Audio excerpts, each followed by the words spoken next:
Okey, sekarang ni kira satu, dua, tiga, empat, lima, enam, tujuh, lapan, sembilan, 10, 11, 12, 13. Okey, sembang dengan kawan. 6 darab 3. Cari 3 orang. Oh, dah terlebih pandai ni. Dia 18. Okey, yang lepas ni dah. Ini dia dah jawab. Okey, ni 4 orang ya. 4 darab 6. Tu, kira guli tu.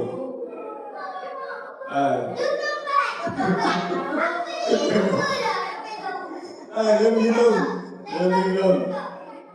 Pandai, 24. So, kira guli tu semua ada 24. Kan? Yang ni ada 18.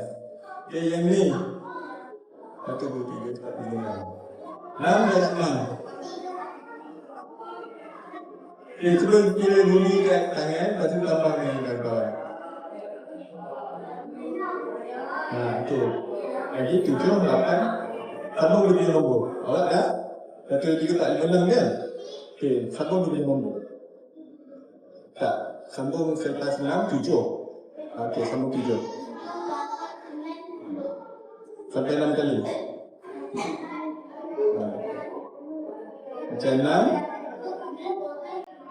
Tak, 6 dulu. Okay, dia dah 6. Lepas 6 berapa? Okay, awak sambung 12.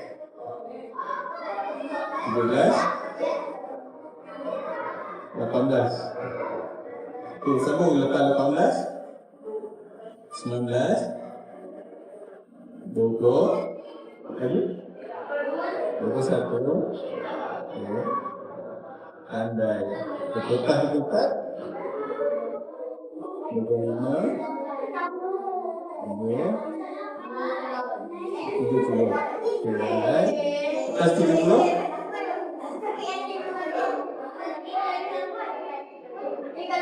Okey, 6 darab 6 adalah 30. 36. Senang tak? Kalau 36, 6 darab 6, so kira dia macam tu.